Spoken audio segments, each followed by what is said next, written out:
Hello everyone, कैसे हो सारे के सारे क्लास 12 वाले। देखो भैया, फिजिक्स का डेरिवेशन का सीरीज में आ चुके हैं डे 2 में। डे 1 आपने बहुत अच्छे से कर लिया होगा। क्या पढ़ाया था? Electric field due to dipole at the axial position. और आज आ गए हैं डे 2 में और आज करने वाले हैं क्या? Electric field due to dipole at equatorial position. भैया बहुत इंपॉर्टेंट है, पूरा सीरीज को देखना है भैया। डे 1 से लेकर डे 30 तक सारे के सारे डेरिवेशन करवा दूंगा। क्लियर है? आओ भैया फटाफट से देखते। यहाँ पे 3 वर्ड है, फिर से वापस से इलेक्ट्रिक फील्ड है, डाइपोल है और क्या है? इक्वेटोरियल पोजीशन है। मैंने इसको डिस्कस किया था कहां पे? डे 1 पे, इसलिए बोल रहा हूं एक एक करके सीखते हुए चलना। फिर से बता देता हूं, व्हाट इज इलेक्ट्रिक फील्ड। तो आपको पता होगा कि 1 कूलम चार्ज पे लगने वाला फोर्स को ही क्या बोलते हैं? Electric field. यही तो है भैया। क्या है? 1 कूलम पे लगने वाला फोर्स को ही क्या बोलते हैं? Electric field. अरे इलेक्ट्रिक फील्ड कुछ नया नहीं है, ये भी क्या है भैया? फोर्स है। पर यहाँ पे दूसरा जो चार्ज होता है वो हमेशा क्या होगा? 1 कूलम। और इलेक्ट्रिक फील्ड का फॉर्मूला क्या होता है? इलेक्ट्रिक फील्ड का फॉर्मूला क्या होता है? इलेक्ट्रिक फील्ड का फॉर्मूला होता है k q by r square. That is the formula of the electric field. और फोर्स का फॉर्मूला क्या होता है? फोर्स का फॉर्मूला होता है के Q1 Q2 bye r square. अब तुम दोनों में मैच करो। देखो भैया, ये भी के, ये भी के, ये भी आर स्क्वायर, ये भी आर स्क्वायर, ये भी क्यू, ये भी क्यू। यहाँ पे दूसरा चार्ज क्या है? 1 कूलम, तो दिखाने का नीड नहीं है। और यहाँ पे दूसरा चार्ज होता है Q2, क्योंकि अगर मैं बात करूं, ये मान लो Q1 है, ये मान लो Q2 चार्ज है, इसके बीच का डिस्टेंस है R। तो इस दोनों के बीच में फोर्स लगेगा, या तो अट्रैक्शन या तो रिपल्शन। तो फोर्स का फॉर्मूला क्या होगा भैया? बोलो। के Q1 Q2 bye r square. होगा कि नहीं होगा? बोलो ना हाँ या ना।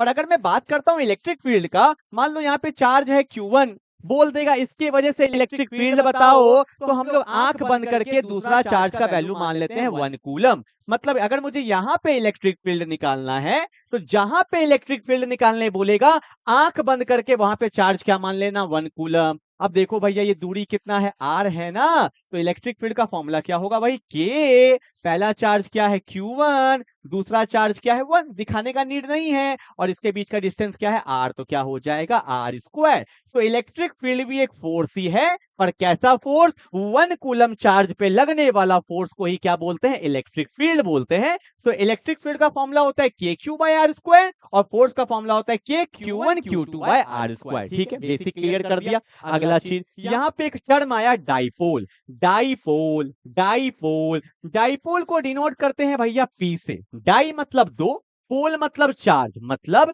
जब दो इक्वल एंड अपोजिट चार्ज को सेपरेट किया जाता है बाय अ डिस्टेंस 2a। देखो ने क्या बोला है, देखो यहाँ पे चार्ज क्या है? माइनस क्यू, यहाँ पे चार्ज क्या है? Plus q. Two equal and opposite charge separated by a distance 2a। ये पूरा डिस्टेंस क्या है? 2a। इसी को बोला जाता है डाइपोल। और डाइपोल का जो फॉर्मूला होता है वो होता है क्या? Charge into distance. Q into 2a को बोला जाता है इलेक्ट्रिक डाइपोल। क्लियर है ना? तो ये सब बात नहीं पता होगा तो कंसेप्ट में दिक्कत आएगा। क्लियर है? अब देखो यहाँ पे, ये मेरा क्या है? डाइपोल हो गया, चार्ज है। डाइपोल के वजह से मेरे को बोला है पी पॉइंट पे। कहां पे? पी पॉइंट पे, जो आर दूरी पे है।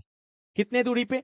आर दूरी पे है। और इस पोजीशन को बोला जाता है इक्वेटोरियल पोजीशन। मतलब परपेंडिकुलर डिस्टेंस को बोलेंगे इक्वेटोरियल, और स्ट्रेट लाइन वाले को क्या बोलेंगे? एक्सियल। तो कल किया था एक्सियल, आज क्या कर रहे हैं? इक्वेटोरियल। ठीक है। तो बोला है कि डाइपोल के वजह से पी पॉइंट पे, जो इक्वेटोरियल पोजीशन पे है, जो आर डिस्टेंस पे है, यहां पे मेरे को इलेक्ट्रिक फील्ड बताइए। क्या बताइए? इलेक्ट्रिक फील्ड बताइए। कंसेप्ट में क्लियरिटी आ गया? डाइपोल के वजह से आर दूरी पे, जो इक्वेटोरियल पॉइंट पे है, यहां पे मेरे को इलेक्ट्रिक फील्ड जानना है। और जहां पे इलेक्ट्रिक फील्ड निकालते हैं, आंख बंद करके, खोल के नहीं, वहां पे चार्ज क्या मान लीजिएगा? 1 कूलम। जहां पे इलेक्ट्रिक फील्ड निकालना है वहां चार्ज क्या मान लेंगे? 1 कूलम। क्लियर है? अब देखो, इसको थोड़ा सा कलर को चेंज कर दे क्या?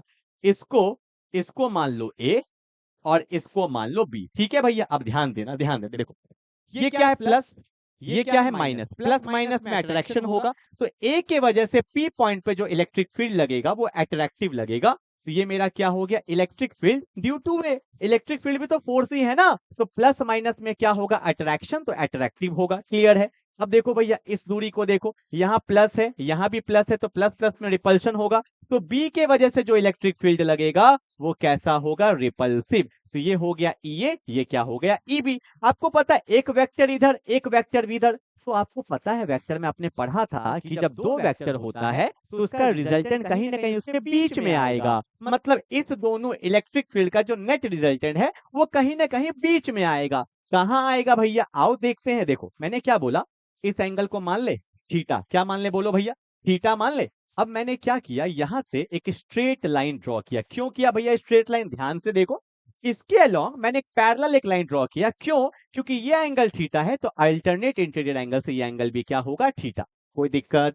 एक बात ध्यान दो, यहाँ पे इलेक्ट्रिक फील्ड ए और इलेक्ट्रिक फील्ड बी दोनों सेम है। आप बोलोगे सर कैसे मान ले, अरे मानना थोड़ी है भैया, दिखाएंगे ना। इलेक्ट्रिक फील्ड ए और इलेक्ट्रिक फील्ड बी दोनों सेम है। क्यों, क्योंकि मुझे पता है इलेक्ट्रिक फील्ड का फॉर्मूला होता है k q by r square. क्या होता है, k q by r square. Check करना, इसके लिए भी के कांस्टेंट है, इसके लिए भी के क्या है, कांस्टेंट। इसके लिए भी क्यू है, इसके लिए भी क्यू है, तो के भी अब सेम है, क्यू भी क्या है, सेम। अब आर देखो, इसके और इसके पी से ए का दूरी कितना है, ये ए है ये आर है। ध्यान दो भैया, ये ए है ये आर है, तो पाइथागोरस थ्योरम से ये क्या हो जाएगा, a square plus r square. इसके और इसके बीच का देखो भैया, ये आर है ये ए है, तो ये भी क्या हो जाएगा, a square plus r square. बोलो हाँ या ना।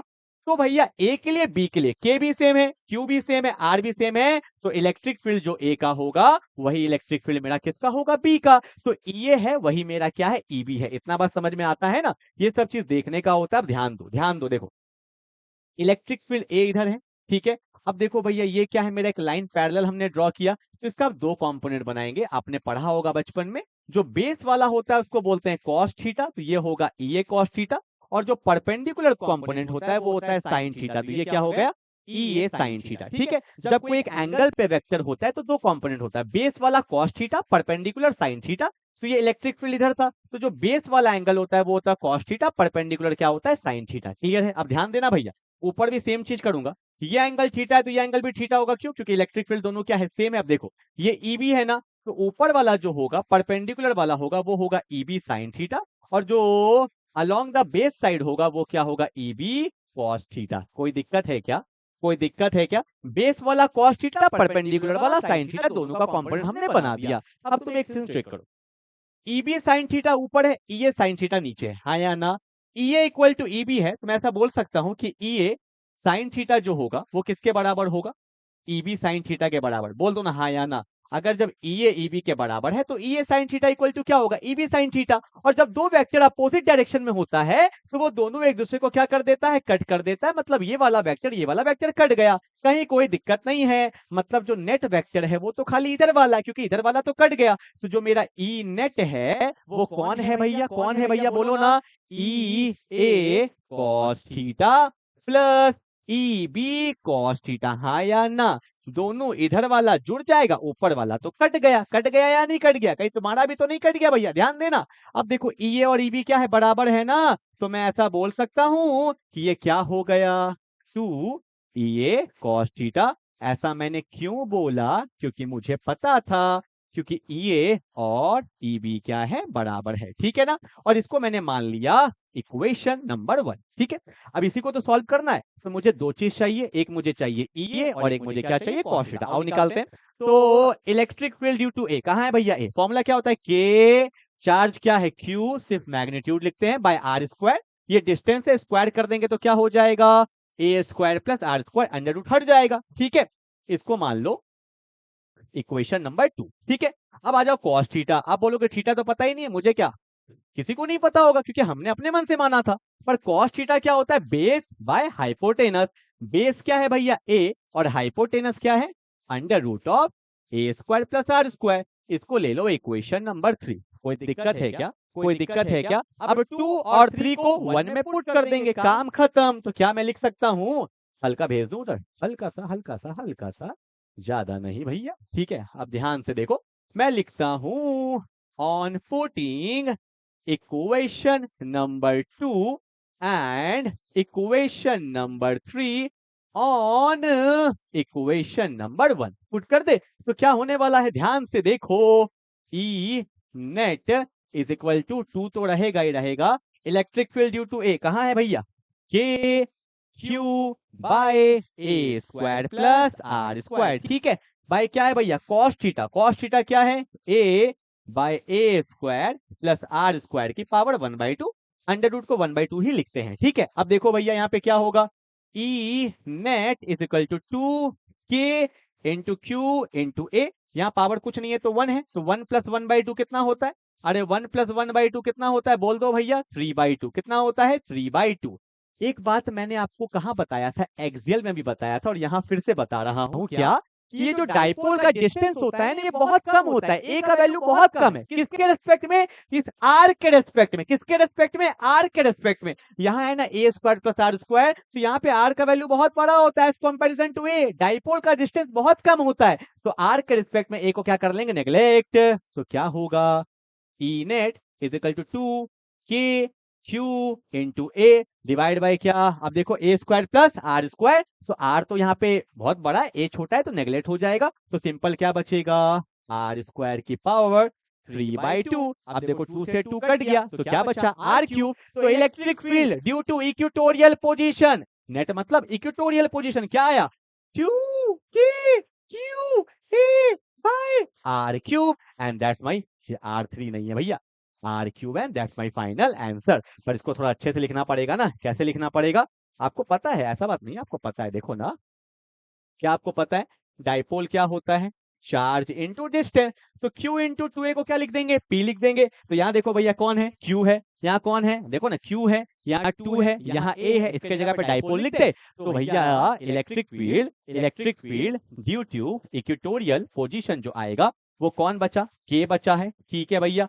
और Q इंटू 2a को क्या लिखते हैं, बोलो, डाइपोल लिखते हैं, तो यहाँ पे क्या आएगा, KP by r cube, that's my final answer. यही मुझे प्रूव करना था, ठीक है। याद है एक्सियल में क्या आया था, वो आया था 2kp बाय आर क्यूब, पर इक्वेटोरियल में क्या आता है, kp बाय आर क्यूब। और सुनो, अगर मुझे वेक्टर फॉर्म में लिखना है, यही लोग मिस कर देते हैं यार, वेक्टर फॉर्म यही एग्जाम में पूछता है, यहाँ देखो बहुत इंपॉर्टेंट चीज है, वहां पे दिक्कत नहीं है पर यहाँ दिक्कत आएगा। डाइपोल का डायरेक्शन क्या होता है, नेगेटिव टू पॉजिटिव, ये रहा डाइपोल का डायरेक्शन, पर इलेक्ट्रिक फील्ड का डायरेक्शन किधर है, इधर, this is my electric field direction, this is my dipole direction, मतलब दोनों अपोजिट डायरेक्शन में है। एक्सियल में ऐसा नहीं होता था, याद रखना, एक्सियल में जो पढ़े थे वहां डाइपोल का और इलेक्ट्रिक फील्ड का डायरेक्शन सेम होता था, पर इक्वेटोरियल में इलेक्ट्रिक फील्ड का और डाइपोल का डायरेक्शन अपोजिट होता है। इसीलिए अगर इसको वेक्टर फॉर्म में हम लोग लिखेंगे तो यहाँ पे क्या होगा भैया, क्या होगा, यहाँ लगाएंगे माइनस, ठीक है, पी आगे लिख देते हैं क्योंकि सही लगता है थोड़ा देखने में, ठीक है, p k by r cube, and that my final answer, ठीक है। ये सब अपने को पता होना चाहिए, क्लियर है ना। तो आज हमने क्या कर लिया, इक्वेटोरियल कर लिया, डे 1 में हमने क्या कर लिया, एक्सियल कर लिया, डे 3 में गॉस लॉ आने वाला जो कि बहुत इंपॉर्टेंट है, क्लियर है ना। एकदम सीरीज को फॉलो करिए, डिस्क्रिप्शन में डाल दूंगा डे 1 का, अच्छे से कर लीजिएगा, क्लियर है ना। अच्छे से पढ़िए, आगे बढ़िए, बोर्ड का एग्जाम बहुत सामने आ रहा है, डरने का नहीं, सारा डेरिवेशन करवा दूंगा, क्लियर है। मिलते हैं अगले क्लास में, तब तक के लिए बाय बाय।